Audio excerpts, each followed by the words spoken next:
Yeah, I would say that I'm an advocate for decriminalization because if we look at the war on drugs and how all of these drug laws and policies came into place, a lot of it was arbitrary. A lot of it was rooted in racism and personal belief systems. It wasn't rooted in any scientific backing. I'm Colin Burrows, and this is the Woodstein Media Podcast, episode 22. This podcast is produced on the lands of the Mississaugas of the Credit First Nation, Anishinaabe, and Odawa peoples. This episode returns to themes I have focused on several times on this podcast and woodstein.ca. Harm reduction services, safe supply, and supervised consumption that have been saving lives during a toxic drug crisis with a rising death toll affecting families in communities large and small. I want to thank Talia Storm, Director of StreetWorks Services at Positive Living Niagara, for taking the time away from the critical work she and the rest of the team at Positive Living Niagara do.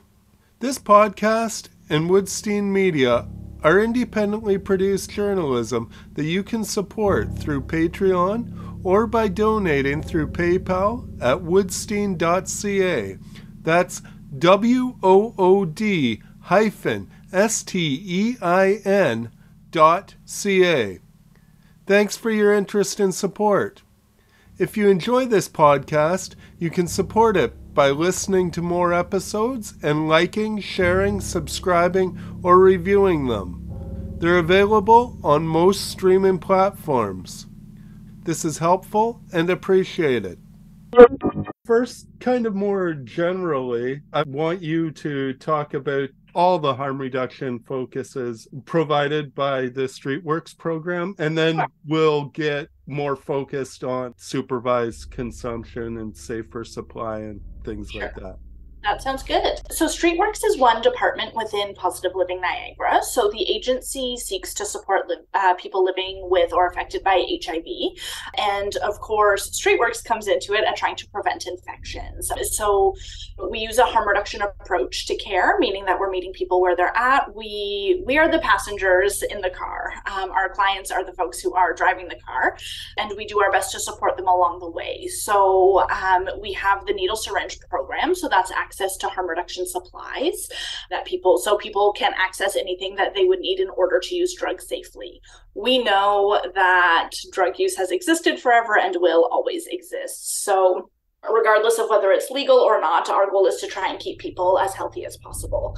So we have access to things like syringes and pipes, but along with that comes a lot of education. So education about how to use safely, how to use all the supplies, all the little tips and tricks. And then also, because we can't do everything, we're not a one-stop shop, we rely heavily on our community partners as well.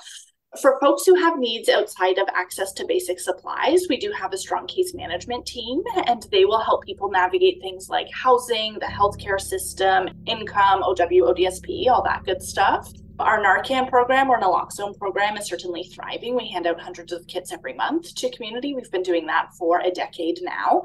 And we do a lot of street level and mobile outreach. So understanding, again, using that harm reduction philosophy, not everyone has access to transportation, right? So if we're supporting someone who lives in Fort Erie, for example, and the only place to access supplies was our main office, that might be a challenge for them. So we can deliver supplies and services to people's homes. We do that 5 nights a week.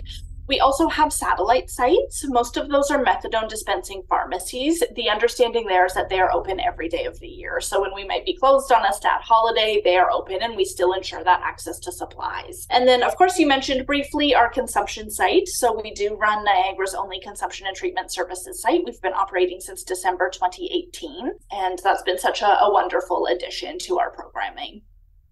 So you said that's been running since 2018. I live in a small community, and a safe consumption site would not go over right now. Hopefully there'll be work done and people will realize the importance of that. And one of the challenges with the sites too is, we're in Ontario and we are in a climate where there has been a cap placed on the number of sites that will be permitted. And so we often get asked about other municipalities in Niagara, and we would love to open more sites, but the willingness isn't there on the part of the government at this point. how has that been accepted by the community? Is it Yeah, positive? we've been very well supported for the most part. There are people who won't understand what we do, and that's okay. And we try and take those moments to have conversations about what their concerns are, to take those moments of education to let them know. But by and large, we've been very well supported. Back when we were going through the application process in 2018, at the time it wasn't required to get city council approval. It now is, but our city council at the time unanimously voted in favor of a site. So we've been well supported by all levels of government locally, and also by our neighbors. You know, a lot of folks in the area have said, you know, this will help us too, whether it's about improperly discarded syringes or being concerned about neighbors who might be having an overdose situation. The neighborhood has been fairly supportive. We have a few naysayers, we always will, and that's okay. And that's just something that we kind of continually navigate. What about safer supply programs in Niagara region? Yeah, so safer supply is still relatively new to us here in Niagara region. It is operated by an organization called Reach Niagara, in addition to another physician who is doing safer supply prescribing as well. So the understanding there is that, you know, the biggest challenge that we have is the toxic street supply, right? People don't know what they're getting anymore, so they can't use accordingly, and they don't know how it will impact their bodies. So safer supply is disrupting that by giving them pharmaceutical grade substances so that folks can dose accordingly and use accordingly. So that has been hugely beneficial in Niagara. I know we've been hearing success stories about people being housed for the first time and being able to maintain housing because they're not constantly looking for that next source of a substance, and they know what they're getting, so they can dose accordingly.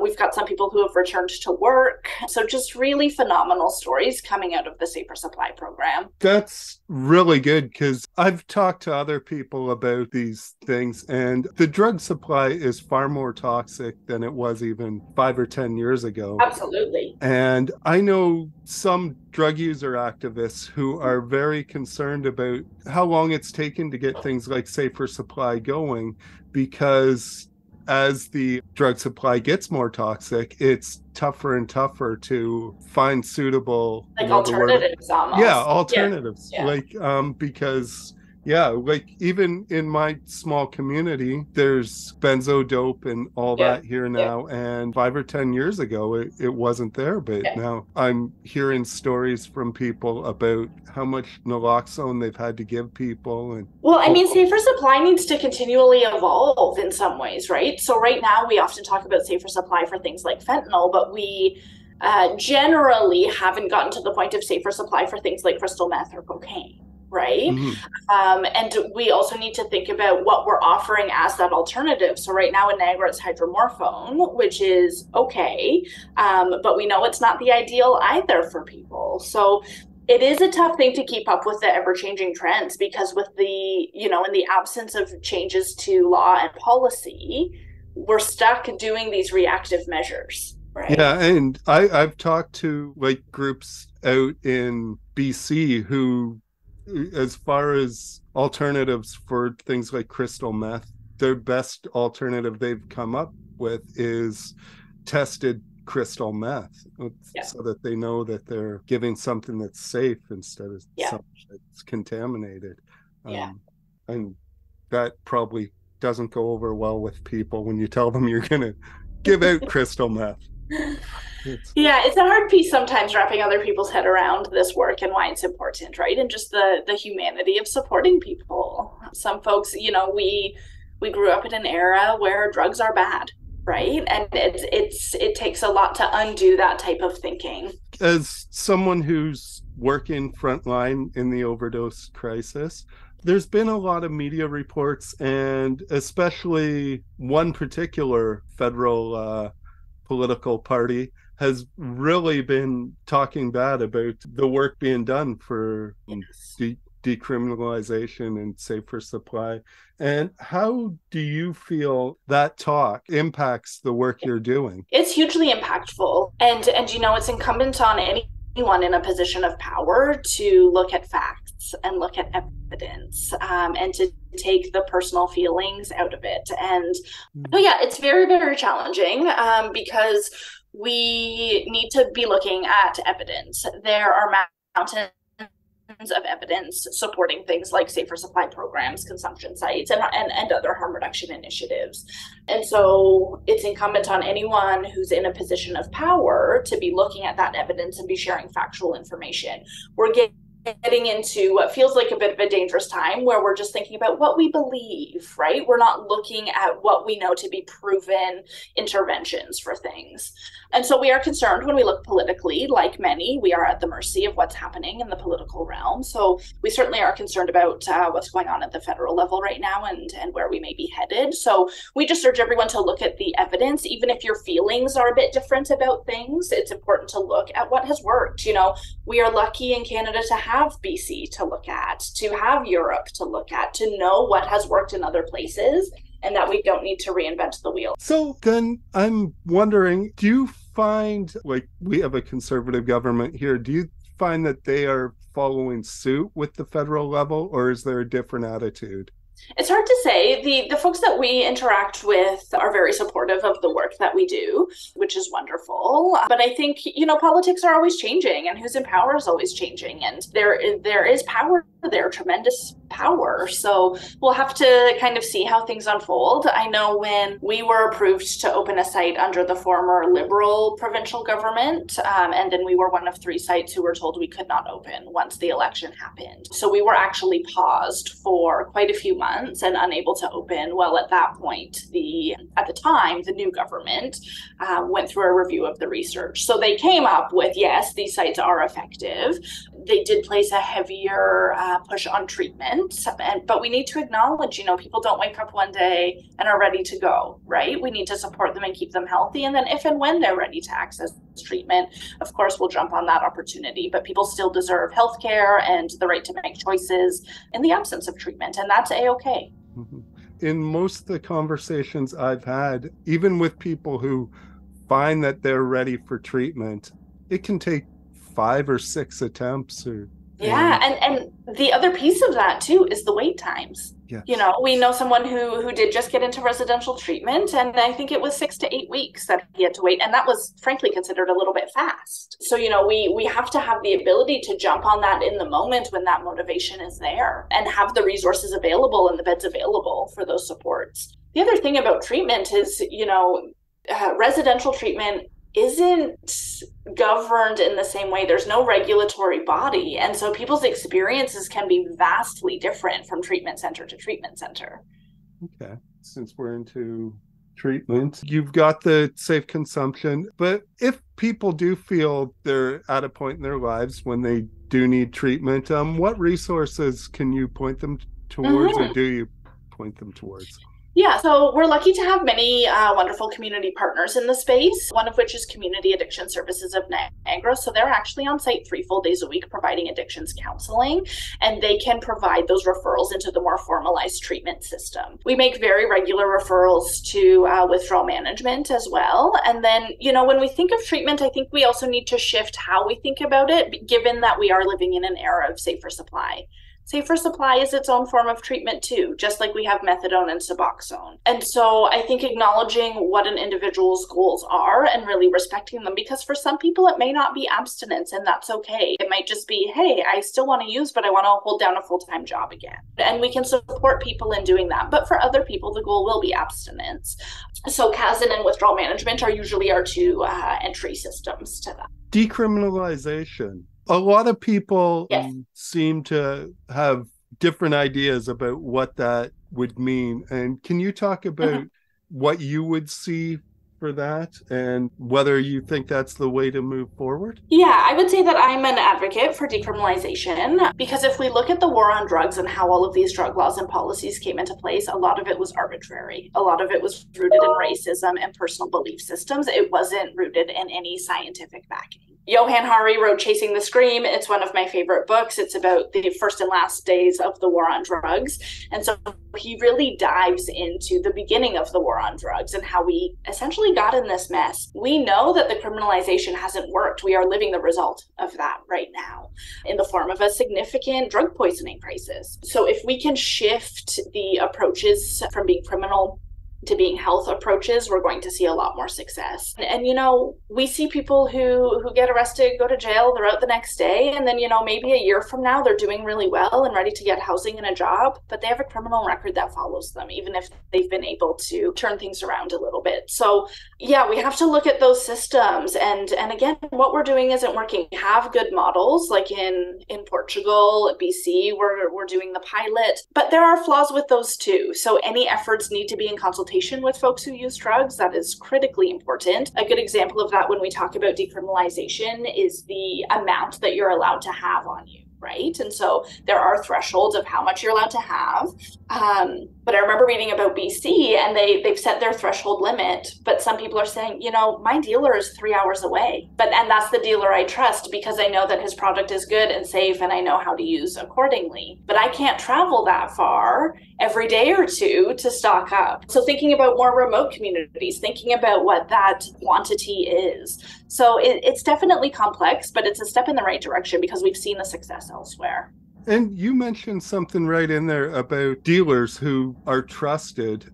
And this brings up another thing about policing and drug busts and how when they clear someone out, get a dealer off the streets, it creates a vacuum, and that's filled by sometimes more toxic drug supply. So yeah, I just read last week actually an article or a study that showed that when there is a fairly significant bust, overdoses actually increase for the next few weeks. So interesting to see that kind of written out in a study, because I know we internally on the team, we had speculated about that, but yeah, very interesting because someone else is going to swoop in, and that's the nature of things. If we look at prohibition back in the day, it was very similar, right? You had people bootlegging. It's the same idea. We have lived this before. Yeah, and even in my small community, we've seen that happen. You never used to hear about drug overdoses. Yeah. And I mean, sometimes you still don't because there's a shame with them. Yeah. So, but yeah, there's been people I know as I've interviewed people and got to know people, and some people have even become my friends. Some of them recently have passed by overdose after there was some pretty big busts around here, and I think we saw that happen in our small community, and it's terrifying. It is. We kind of mentioned this, but the one argument against safer supply is that people say you're enabling addiction by prescribing a controlled substance to someone who's substance dependent. Do you feel that's a fair argument at all? Or no, I don't. And I think what's important here is that, there are still qualifying criteria for safer supply. It's not open to just anyone all the time. And the amount of medical appointments required and follow-up required is quite significant. So it has to be for folks who are motivated, right? I know historically it had to be that and I always struggled with this language, but you had to have failed at traditional forms of treatment like methadone or Suboxone. And that's no longer the case, but we're still looking at it for people who are using fentanyl daily, who have a history of significant overdose. So, it's not going to anyone, although that would help with the toxic street supply without a doubt.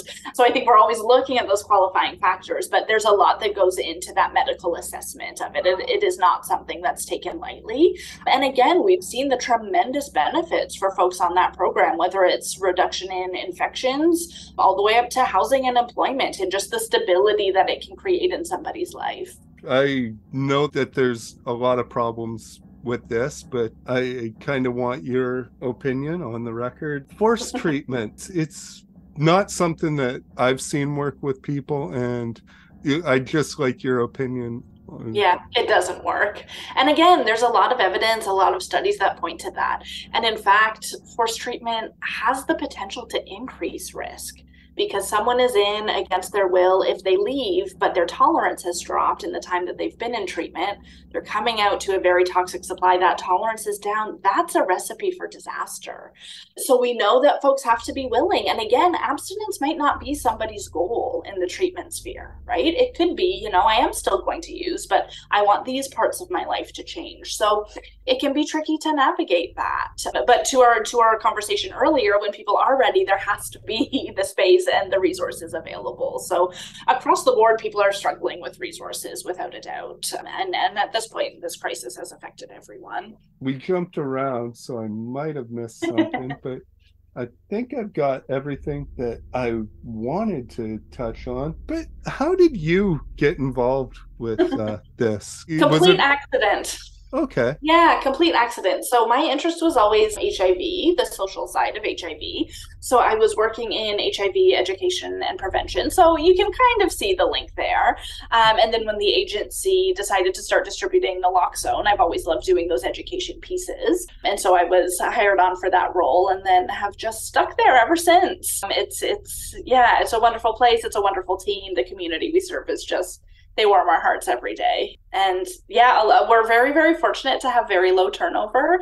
And I think that speaks to the work that we do and the community that we work with. Is there anything else you want to get out there to people that we didn't touch on and you feel is very important? I don't think so, other than stressing again, understanding the evidence-based policies. We all have feelings about things, but really leaning on that science piece to know where we're going, because what we've done has not worked. We see that every day. We see the effect of that every single day. So it's time to kind of shift gears and think a little more creatively to see how we can better support people and their families. Well, thanks for taking the time to talk to me, and thanks for the great work you're doing. It's important. Thanks so much, Colin. I'll be sure to pass that along to the team as well. All right. Thank you. Thank you so much. Nice to meet you. Take care.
I ended the interview with Cockatoo Quill by SNFU. It seemed on point with the themes, and although the legendary Shy Pig did not get taken from his friends, family, and fans by overdose, he did sum up his struggles with addiction adeptly through his great lyrical skill in this song. Thanks for listening, and thanks again to Talia for the interview. Visit woodstein.ca, that's WOOD-STEIN.ca woodstein-stein.ca. You can support this podcast by becoming a patron at patreon.com/Colin Burrows. Like, share, comment, follow, and support Woodstein Media and this podcast, and have a wonderful day. One last song to wind this episode up. The Great Escape by Apocalypse Hoboken.